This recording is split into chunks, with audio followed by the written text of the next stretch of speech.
Time AC അങ്ങനെ ഇട്ടിരിക്കില്ല. എല്ലാ കോർണറിലും AC ഇല്ല. കോർണറിലില്ലേ, ഇത്രയും വലിയൊരു ഹോളല്ലേ, AC ഉണ്ട്. പക്ഷേ ഇങ്ങനെ ഇട്ടിരിക്കുന്നതുകൊണ്ട് നമുക്ക് അങ്ങനെ രാത്രി കിടക്കുന്ന ടൈമിൽ മാത്രം നമ്മുടെ റൂമിൽ ഫുൾ AC ഇല്ല. ഇതിനെ പോയാൽ മതി തന്നെ തോന്നുന്നു. പക്ഷെ ഇപ്പം എനിക്ക് എന്തോ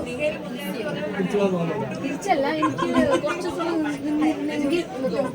ഇറങ്ങിയ ശേഷമാണ് നമ്മൾ ഇങ്ങനെയൊക്കെ കാണുന്നത്, ഇവർ ഔട്ട് എങ്ങനെയാണ് പുറത്ത് വിടുന്നത്. അപ്പം കുറച്ചും കൂടെ നിന്നിരുന്നെങ്കിൽ ഇങ്ങനെ പെർഫോമൻസ് ചെയ്യാമായിരുന്നു, അങ്ങനെ ചെയ്യാമായിരുന്നു, ഇങ്ങനെ റിയാക്ട് ചെയ്യാമായിരുന്നു, അങ്ങനെയൊക്കെ തോന്നും. അത് ആർക്കാണെങ്കിലും തോന്നും. തെറ്റിന് ലാലേട്ടൻ വരുന്ന എപ്പിസോഡിലൊക്കെ എനിക്ക് ലാലേട്ടൻ കാണുമ്പോഴേ പേടിയാണ്. എല്ലാ വീക്കെൻഡ് എപ്പിസോഡിലും ലാസ്റ്റ് നിമിഷമൊക്കെ ആയപ്പോഴാണ് ഇച്ചിരി ബോൾഡായി തുടങ്ങിയത്. ഫസ്റ്റത്തെ ആ ഒരു വീക്കെൻഡ് എപ്പിസോഡിലൊക്കെ വരുമ്പോൾ ഞാൻ സംസാരിക്കാൻ എനിക്ക് ഭയങ്കര പേടിയായിരുന്നു ലാലേട്ടൻ്റെ അടുത്ത്. അപ്പം എന്താ എനിക്കറിയില്ല. പക്ഷെ ഇപ്പം എനിക്ക് ആ വീക്കെൻഡ് എപ്പിസോഡിൻ്റെ ഓരോ ഷോർട്സൊക്കെ നോക്കുമ്പോൾ എനിക്ക് തോന്നുന്നു, എന്താ ഞാൻ കുറച്ചും കൂടെ നന്നായിട്ട് സംസാരിക്കാത്ത, എന്താ ഞാൻ കുറച്ചും കൂടെ തമാശ, അതായത് കോമഡി എന്താ സംസാരിക്കാത്ത എന്നൊക്കെ ഇപ്പം തോന്നുന്നു. കുറച്ചും കൂടെ നന്നായിട്ട് പെർഫോം ചെയ്യേണ്ടതായിരുന്നു എന്ന് ഇപ്പം എനിക്ക് തോന്നുന്നു.